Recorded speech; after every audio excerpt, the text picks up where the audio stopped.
Good morning. For those of you who are just coming in, I think I hit most everyone, but up here on the front table, if I didn't get to you, I've got some business cards, some fun stickers. We have sort of become known at our company for our fun little bit pushing the edge stickers. So just a couple of them here for you. We've got a lot more at our booth. So come up and grab them afterwards if you didn't get them. I'd love to just say thanks for coming. Well, I'm just going to say, first of all, I don't know that I'll stay in front of this mic. So if I step over here, can you guys still hear me? Okay. If you can't, someone just like holler and give me the mic sign and I'll step back over here.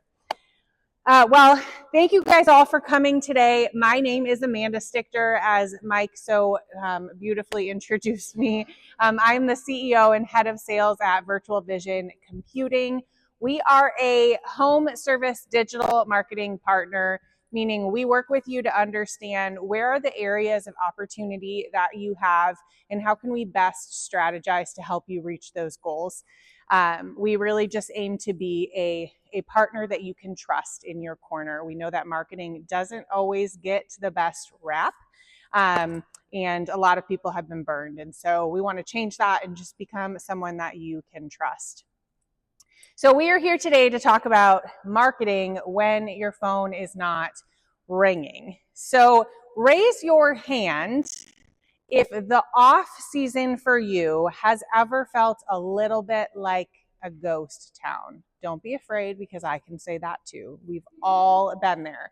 There's that feeling of like the pit in your stomach where you're like, I think things are drying up. What am I gonna do now? And drying up as a little tongue in cheek, you know.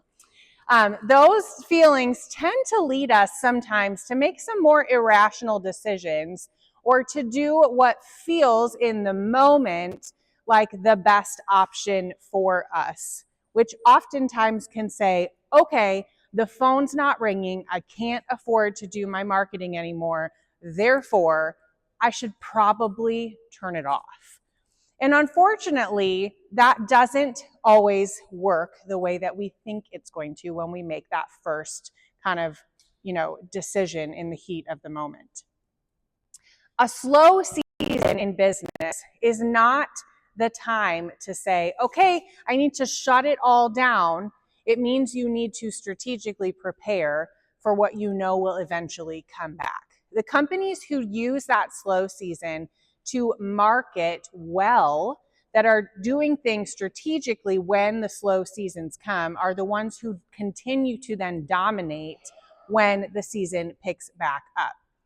If you take nothing else away from today's session, I want to encourage you to hear this. The biggest mindset is that a slow season does not mean that you stop.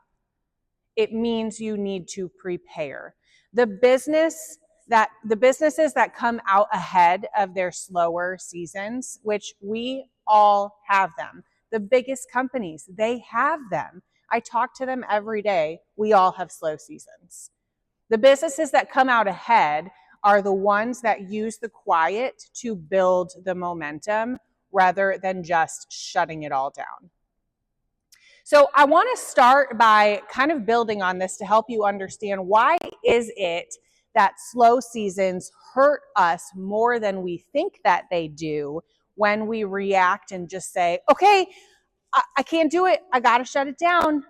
It's not just fewer calls. What happens is you lose momentum. And Google notices when you go dark. Customers notice that you go dark and might assume that you've closed. Meanwhile, your competitors, the ones who, when things pick back up, are getting all the business, are the ones that are using this time to be strategic. They're still out there, they're still visible.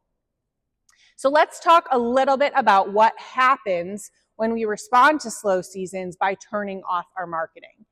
The cost of going quiet means you start to lose momentum, not just with your leads or your phone calls, but you lose momentum specifically with Google. People assume, like I mentioned, that you might be out of business if you disappear. I actually just spoke to a customer a couple weeks ago who said, listen, I know that I shouldn't do this, but I need to shut things down for a while. And we talked through what we're going to talk through today, but in the end, they still chose to shut things off. I can tell you it has now been 3 weeks, and things are dropping even more so than the slow season that scared them to make that decision to begin with. You have to be strategic. Your competition, again, the ones who are succeeding, is not pausing. They're the ones that catch up and pass you. So let's talk a little bit about this. This is not just theory. So research from Ehrenberg Base found that brands that completely stopped advertising, stopped being strategic in what they were putting out there for a year or more, their average sales dropped by 16% after 1 year and 25% after 2 years. So we get scared because the phone isn't ringing today. We shut everything down. If just because of that, in 2 years, your sales could have dropped 25%. What are you missing out on? And think about the small or growing brands, 25% of that loss is a huge hit. So you have to keep that in mind. Sales drop when you go dark, even if your service quality isn't and hasn't changed. Visibility is everything. Let me take a quick rabbit trail. I think a lot of people, when we think of marketing, well, let's do a little exercise. What comes to mind when I say marketing? Just throw out some. I like engagement sessions. What'd you say? Google? Social media? Say that again. Visits, okay. Community engagement. Impressions. Networking. So, great answers, and this is all very true.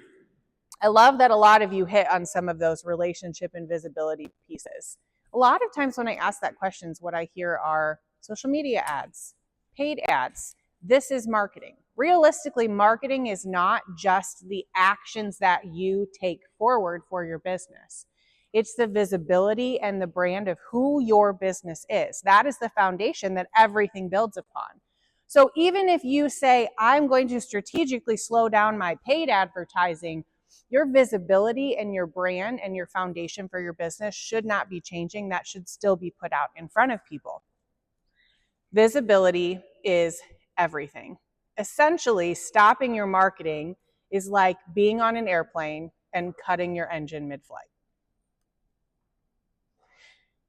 Consistency beats a start-stop every single time. Another study by Data Slayer, and this is a real company. They look at marketing tactics. Another company looked at 2 identical marketing budgets, one that used a start-stop campaign, pausing during slow seasons, and the other looked at consistent, smooth spending, strategic spending. The results were that the consistent strategy that did not shut down generated 30% more revenue even in the slow seasons. Consistency beats the start-stop every single time. And it gets even more powerful. Marketing through downturns equals long-term wins. McKinsey did a study of marketing budgets during uncertain times, found that companies that maintained or even grew their marketing presence through downturns outperformed their competitors, get this, over the next decade. Not the next few months, not the next couple years, the next 10 years of time, because they used that strategic moment to understand how they could win in the long term. And I think that these are all really important facts to note. Again, this goes to just show that when we react to our down seasons and make decisions that feel in that moment like the right thing without considering the long-term effects that that can have, that is where that becomes really detrimental to our businesses. Finally, Silence isn't rewarded.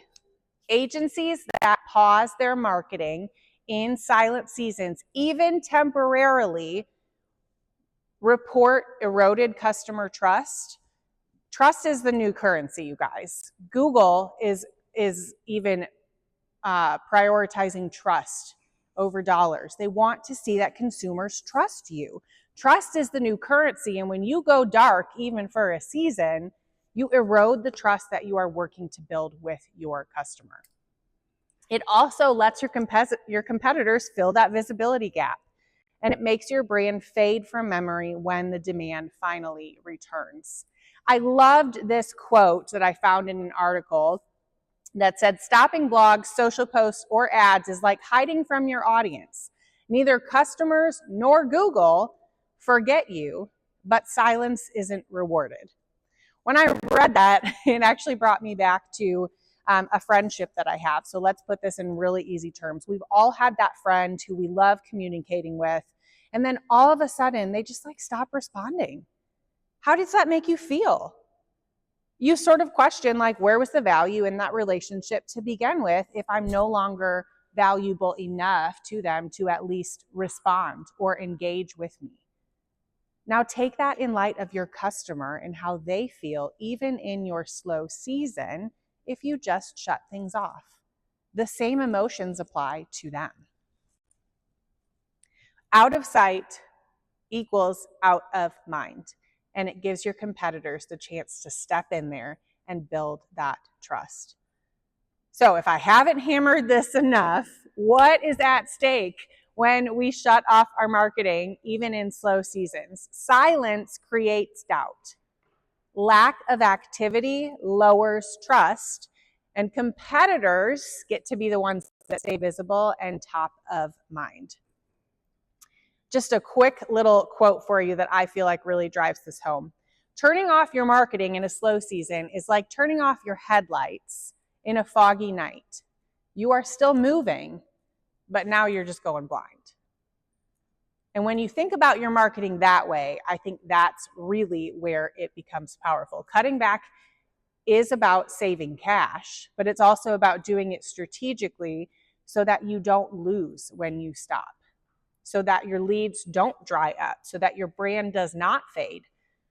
And then come the busy season, if you do all those things, you instead now have to start from scratch. So, okay, I will step off of my soapbox here for a second because I think we've brought it home that it's important that we don't react in slow seasons. We need to be proactive and prepare for the fact that we know a slow season is going to come. We all have them at some point in the year. So how do we not go dark and go smart instead? How do we adjust and not disappear to come out stronger when the phone starts ringing again? Turning everything off, as we've already determined, hurts, but that doesn't mean you have to keep spending or doing things the exact same way. So I want to spend the next little bit of time talking about how you can stay visible in slow seasons without necessarily burning a budget. The goal here is presence, not pressure. You want to stay seen, you want to stay relevant, you want to keep your data warm in the customer's mind so that when the market picks back up, you are not starting from scratch and having to rebuild a foundation. Instead, you're picking back up, ready to roll and ramp things up again. So here are the 5 kind of areas that I want to cover today that we need to look at when we talk about revisiting our strategies rather than shutting them down. And these are paid strategies. We're going to talk content, SEO, goals, and preparation. So let's start by looking at the paid ads. The first thing that we want to do is cut our spending in marketing when things go quiet. And you're not wrong in doing that. It just means we shouldn't cut it all the way. You still want to stay visible. I didn't even go into the statistics, but there have been a ton of studies released over the past 12 months even that companies who continually start and stop their budgets on their ads lose out on that placement. And so it's really important that we understand we don't need to kill things, we need to strategically adjust. So I have up here on the screen a column of do this and not that, and I want to talk through these. First of all, we want to zoom in on hyper-local targeting. A lot of campaigns, almost everyone has them coming or running, are very broad. We have some sort of very broad campaign running. So let's hone in then on understanding what's actually working and use that slower season to pour into that and maybe not as much into the broad campaigns. We also really want to focus on retargeting those that are engaging with your brand so that we don't pause everything and lose momentum. This is called retargeting. If you've ever seen those ads where, you might be on one website checking something out, maybe you're on a shopping site and you see a cute pair of shoes. I don't know, this is a really bad example, but see a cute pair of shoes and then all of a sudden, oh my word, that pair of shoes is showing up in my Facebook feed. Now what? That is called retargeting. Do this with the people that are already engaging with your brand. Stay top of mind. If you aren't running retargeting brands, you are missing a huge opportunity to continue to be in front of people who are already engaging with you. You can lower your budget while still remaining active. As I already said, being in a slow season and saying we need to cut things down doesn't mean we need to stop completely. It means we just can lower things. You don't have to spend as much. You don't have to keep things exactly the same. And then in that same season with paid ads, test some ads with lower cost per click goals. And instead of running high cost, kind of broad, lower intent ads. And again, this is really where having a partner that you can trust who knows these details and can dig into that for you helps. Now, I will say here, marketing is rarely like a one-time, you throw the dart and you hit the target. Like, it takes time, and you have to know that. Marketing is meant to be a strategic opportunity that you're continuing to adjust as you reach your correct market and your correct customers. And so it's important to note that that's where having a partner that helps walk you through those things is really important. All right, so we've talked a little bit about paid ads and how we can adjust those strategically in slow seasons. Now let's talk content. Content is what keeps you alive to Google and alive to your audience. Content can be things like your blog posts, your social media, little blurbs that you're putting out there. Maybe it's some shorts. All these little things that you don't need to have huge blog posts or high-end videos. Bite-sized pieces of content can work great in slow seasons. Share your tips. Repurpose old content. Highlight your team. Google rewards in these types of seasons activity and consistency, not just perfection. Now, hear me say there are always going to be exceptions to these rules. Google wants high quality content as it relates to blogs and things like that. There's a balance in that where you should also have then just some light content that your users can engage in that shows that there are real people behind your brand. But the reality is that some easy content wins are listed here on the screen. Bite-sized blog posts or tips. Even just one blog post per month shows that there's some activity on your account.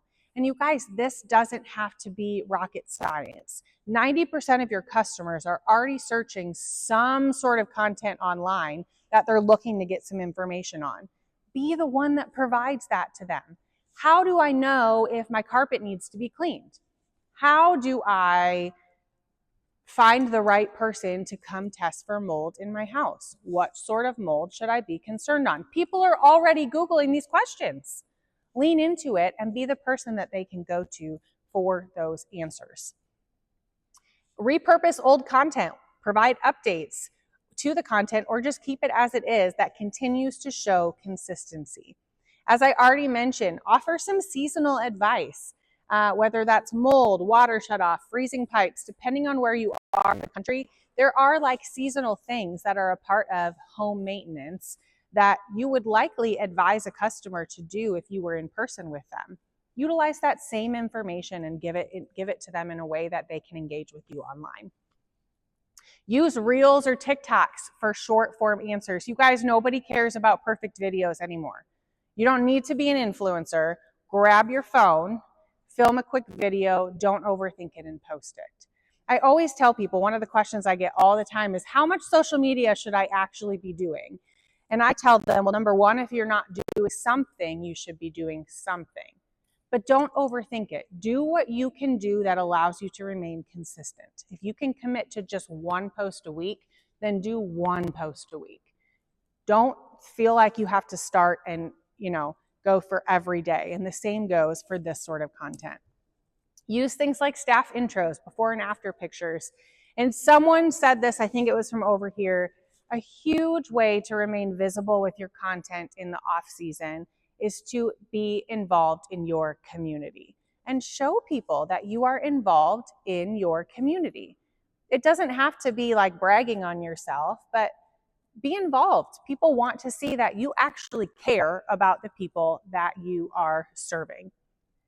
Google prefers activity, and we want to keep that in front of people. All right, now let's talk a little bit about local SEO, which is truly your secret weapon in slow seasons. Now, I handed everyone a sticker when you came in, and of course, because we were going to talk a little bit about SEO, I had to give you our sticker that says, you reap what you SEO, which is, of course, a play on the term, you reap what you sow.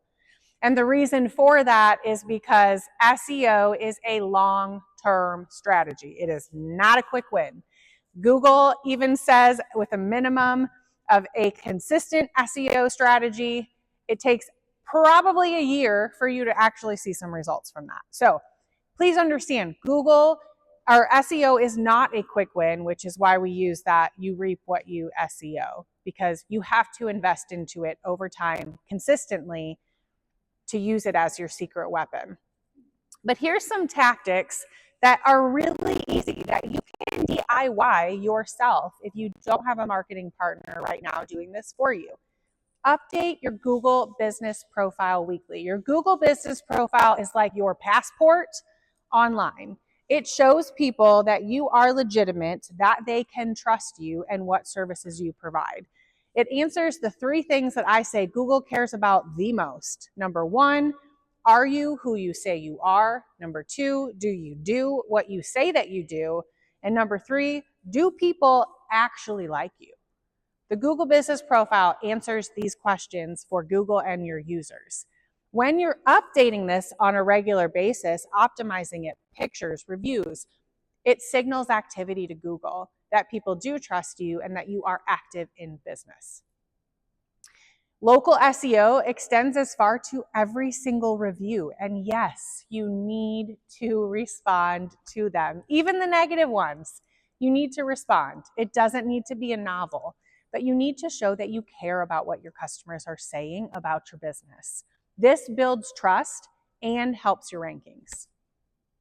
Check that all your business listings online are accurate for NAP, or name, address, phone number. There are about 70 online business directories that are like official within the US. And if your name, address, and phone number are not consistent across those, you might run into trouble where someone might be trying to get a hold of you and they have the wrong phone number. So it's important to recognize those details and check those things for consistency. This prevents your ranking dropping and making sure that people always know how to reach you. And this is the easiest one ever. Add new photos to your local SEO in your Google Business Profile. Show a job that you just did. Show your community involvement that you did. Show your building. Show your people. This humanizes your brand. Now, not everyone can have like a professional photographer come out and take brand photos for you. That's okay. We understand that stock photos are a normal part of our business, but if someone goes onto your website and all they see are stock photos, and then they go to your Google business profile and there's no pictures of people, how likely do you think it is that they're going to trust your business? They want to see the people behind the business, who they're going to interact with. And this is a really, really easy way to do that. All of these things are really low-hanging fruit. Keeping your Google business profile active, responding to reviews, providing fresh photos, keeping things up to date. Most businesses ignore these details because they feel really little. Like, that's not important. But this is a really easy edge, even in slow seasons. And guess what? It doesn't cost you a thing. Your time, but that's it. All right, now let's talk about the next one. Being realistic in your goals in a slow season without going silent. I think it's really important to note that sometimes, and I'm guilty of this too, as a business owner and a business leader, we look at the future and we set a goal without going, is that goal actually realistic? It's the same as when I talk to a customer and say, okay, let's talk about, we know you want to do some marketing. How many leads do you actually have the capacity to take right now? And they're like, nope, I want 100 new leads this month. Okay, that's great. What's your budget and how many can your team actually fulfill? That's important. If you can't, you're not setting yourself up for success. And so I think it's important, even in a slow season, to be realistic in your goals without your goal being to go silent.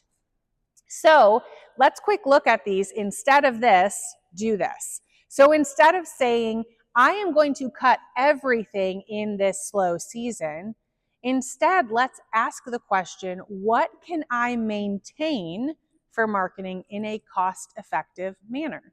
Honing in on those paid ads and understanding what you can actually target. Utilizing free options like your Google business profile that don't cost you anything. These are really easy ways to maintain cost effectiveness in slow seasons without cutting everything. Instead of saying, my marketing isn't working, ask the question, what should be working right now? Or what actually is working right now? I could give a whole other session on lead attribution, but I will just say this. If you are not tracking the leads that are coming in, not just from your marketing, but from all of your sources, you are missing out on a huge opportunity to be strategic in your business. You should know without any doubt where the phone call that you got yesterday came from. Did it come from your Google business profile? Did it come from Facebook? Did it come from a referral? Lead attribution is key, so that instead of saying, my marketing's not working, and making an assumption and shutting things down, you can be strategic and saying, what is working and what can we really focus on? And then finally, instead of your goal in your slow season being, well, we're just going to sit back and wait this out. It is a little bit of a waiting game in slow seasons, but we need to be strategic with that waiting game and instead use that season to prep for ramping back up in the next 60-ish days when you know the slow season's probably about to turn. Okay, so let's drive this home in the bottom line of you need to stay ready in slow seasons so that you do not have to get ready. This all comes back to prep. So 4 quick things here. Build remarketing targets and audiences now. Follow your customers that are already interacting. Keep your ad platforms, and not just your ad platforms, but all of your platforms, keep them warm. Algorithms favor momentum and activity, so keep that activity going, even if it's in small ways. Prep creative assets now. If it is a slow season and you have some extra time, prep things that you know you're going to need in a couple months so that you're not scrambling when that season comes. And then this is a huge one. Use this time to clean some things up. If you know you've got processes in place that could be slowing down your lead intake, use this time to clean up your CRM or that process and really develop something that will create a great experience for your customer when the slow season picks back up. Most companies miss the opportunity to use this time when things are slower and the phone isn't ringing as much.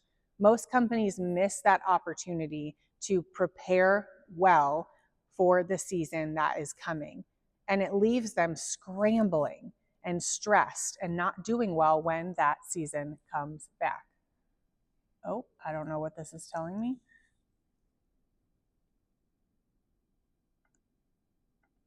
Okay. Sorry about that. By prepping now, when you sprint out of the gates when the season picks back up, others are still going to be dusting off their logins for things. And it's important that you can hit the ground running. This is just a quick cycle that I wanted to show here. This is really the big picture of continuous marketing optimization cycle. And you can see it's cyclical. So it should always be running, even in those slow seasons. You want to start by maintaining consistency. Understand what's working, understand what's feasible, even when you need to slow down budgets, and maintain a level of consistency. And then use that consistency in slower seasons to strategically adjust your investment. Understand what's working, what you can afford, and then go into the details from there. And then analyze these details with tools to know what you need to maintain consistency and strategically adjust your investment over and over and over again. Track what's working so that you know what's working. All right, so here is your recap. Do not shut down. In slow seasons, don't give in to the temptation to shut down because your phone isn't ringing. Be strategic. Adjust in a smart manner. Build your brand. Keep showing up. The results don't happen overnight. They compound in time. Marketing is not a one-time thing. It's the compound interest of business growth. It builds on each other. And if you stop, oh my gosh, now you have to start by building all over again. And listen, there are seasons where I understand sometimes you don't have an option. And that's what you have to do. I get it. I've been there too, where you're just like, I have to figure something out. I got to cut all my budgets. There are still ways to maintain that without completely leveling yourself. The companies that market smart when things are slow are the ones who dominate when it picks back up. So to kind of wrap things up, here is what smart businesses do differently in slow seasons. They adjust. They do not pause.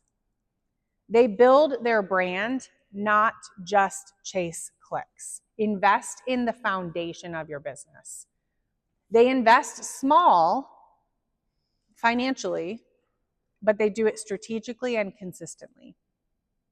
And smart businesses are the first in line when the demand returns because they did not go dark. They stayed visible, they stayed consistent, and when the phones start ringing again, they are top of mind. Brand consistency here, guys. This is the key, brand consistency. So I'm going to open it up and give a little time for questions, but I'll put this on the screen. We have a free one-pager that kind of walks through 5 different areas for what you can do in slow seasons. These are all DIY things that you can do yourself that are on this sheet. If you scan this QR code, it'll lead you to a quick form, and then that'll be delivered to your inbox. And then, of course, you know, if there's ever a way that we can help you, I'm at booth 204 for the next couple of days and would love to chat or run an audit to understand where there are areas of opportunity for your business. I always tell people, when we run an audit, we don't white label any information. We're going to pull it directly from your website, directly from Google, and I give it to you with lists of, hey, here's where there's areas of opportunity. What you do with that information is 100% yours. You can take it to a different company. I don't care. I'm not here to gatekeep your own information. It's your website. It's your performance. It's your business. So would love to chat with you. I saw a hand up back here.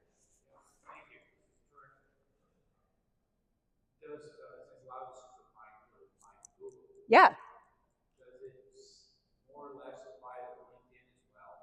That is a great question. So I think LinkedIn is kind of its own platform. I would say it's really helpful for B2B or working.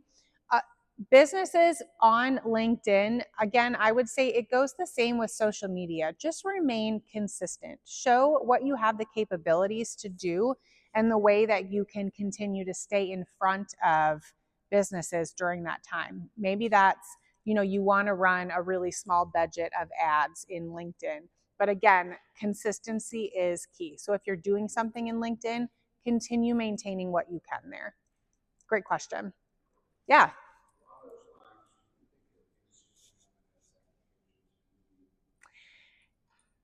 This is probably a very subjective question.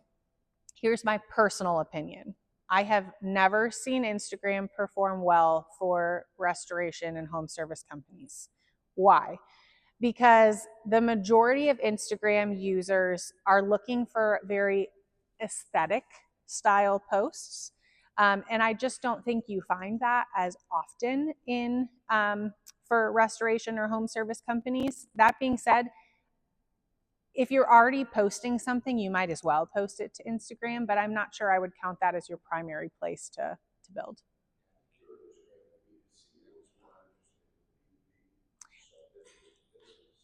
If you're looking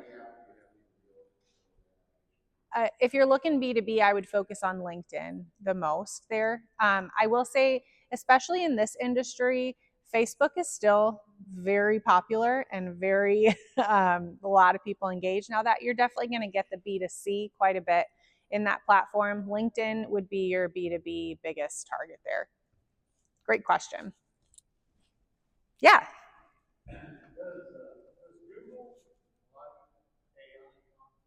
That is such a great question. There have been a lot of changes as it relates to AI content. And obviously, rightfully so, there's been tons of movement towards AI. Google originally, a couple years ago, so let me explain this, I'll give some history. A couple years ago, Google released a major algorithm update called the Helpful Content Update. It really focused on how you utilize keywords and content on your website in a way that was beneficial to the user, not just your business. At that time, that's when AI was really starting to ramp up. There was some conception that Google was penalizing people who used AI content, and they did a little bit more at that time. Now they are, I would say, not overvaluing it, but as long as it's helpful and it appears relatable to the user, gives good content, you could still rank well. I think here's the big thing with content and utilizing AI.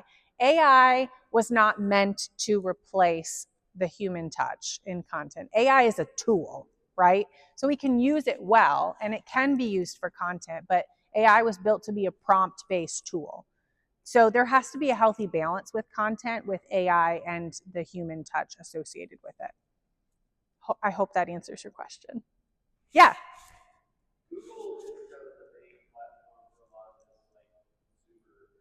Yeah. That's a great question. I personally have seen a lot of our businesses go back to advertising on Bing. I think some people, there's definitely been a big shift to that. That being said, Google still controls 80% of the search market. We can say all day long that they, there's like the legal case and whatever, that they have a monopoly on the market. I just don't see that changing. For that to change, we all would have to change. I use different browsers on my computer personally, but I still use Google. I mean, I think the other big thing I will note is that I do know a lot of people who are utilizing ChatGPT as their search engine now. So again, a big part of this, because Google even has changed their placement of how people rank, where they're position 1 doesn't technically exist anymore. It's now called position 0, and it's an AI summary. Those are the types of things that, obviously if you want Google to kind of increase and people are using ChatGPT, you want to try and get them to index you in that manner. Google's, all that to say, Google's still got the monopoly, but I would say the next one that I've seen the most used would be Bing.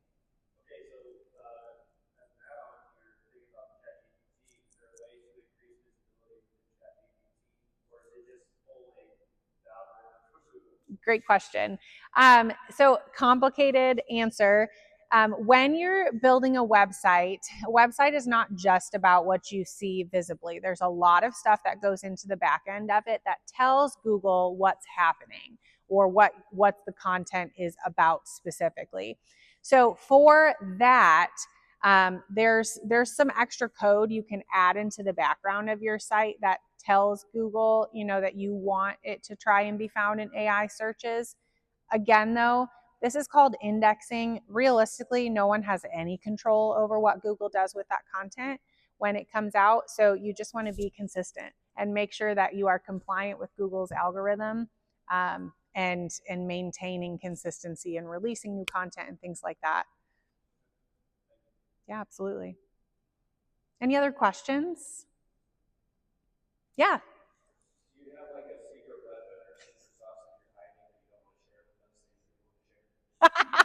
I love that. No, I don't. I really don't. Here's what I tell people all the time. I feel like the question I get most often is like, everyone's been burned by a marketing company, and there's great other partners in this space too that, I can tell you, I feel like it's just important to find someone that you trust. At the end of the day, every marketing company is going to make a mistake at some point.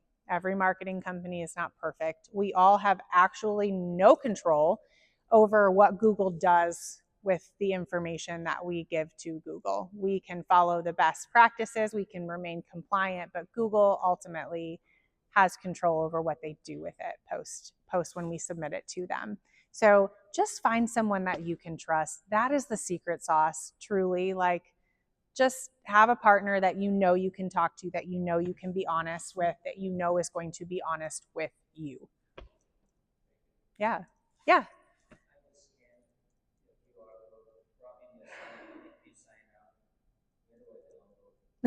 It's going to deliver probably within the next 20 minutes. It'll send you an email with a download to the direct PDF.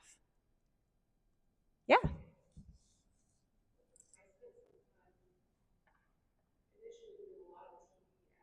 Okay.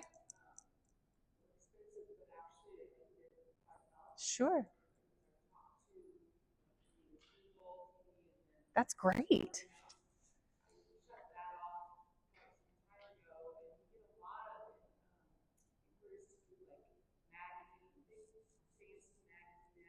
Sure.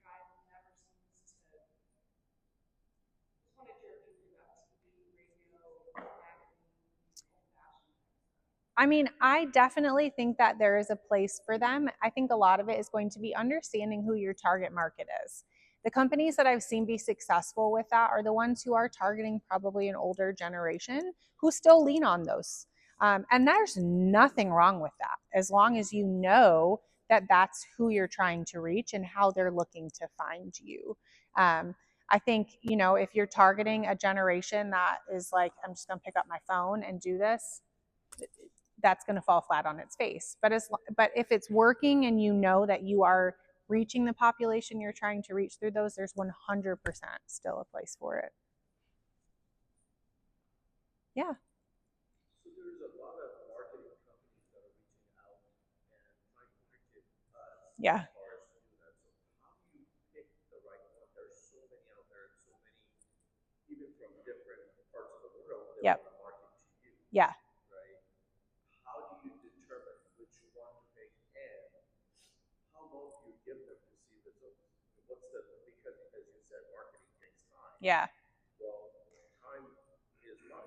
Yep. If they're not generating, you want to move on to something else. Sure. By switching, you're also losing a lot. Yes, you are. Yes. Yeah, that is such a great question. So I go back to what I said before. The first thing is, if you feel like you're talking to a marketing company and all they're doing is trying to sell you, I mean, for me personally, I just don't roll with people that way. I don't want people to feel like our relationship is just a transaction. And for some it is. That's okay. If you don't care, that's okay. But number one, I go back to, you need to just find someone that you can trust, that you can have open conversations with, that's not gaslighting you or protecting data, and is just being 100% transparent with you. The other thing is, I suppose this is more of a things you don't want, is if anyone promises you a specific result, that's a major red flag. No one can promise you a specific result. Um, we can look at data and give like, hey, I anticipate that this could be the result, but there's no like set in stone confirmation of that. So you definitely want to ask some very specific questions. In fact, I have a list of questions of like what to ask a marketing agency when you're talking with them. If you talk with me afterwards, I'm happy to email that to you. But I think that's really just a huge piece of importance. And then as far as timing is concerned, marketing does take time. If you really have to have like a healthy balance. So paid marketing is essentially what I would call like your quick wins, the way that you can maintain and grab some low hanging fruit. But you also need to be investing in your long term strategy, so your SEO. Now, and for that, to really understand if someone's strategies are working, you need at least a year of consistent strategy working with someone. And that can be kind of hard to digest because time is money, like you said. But I think it's important during that time that you have open communication, open performance reporting. You're talking strategy and they're explaining what they're doing. You might not understand it all, and that's okay. But if you, at the end of the day, they're being honest with me about what they're doing and the tactics they're using, again, that's really where it matters. To get to you, you have to go through so many different AIs, and they're reading. The marketing companies are also, trying to weed out Right. I mean, it's once again, it's taking time to be able to do that. Yes. Get to the right person. Right. Build that relationship. Right. Yeah. It is time consuming.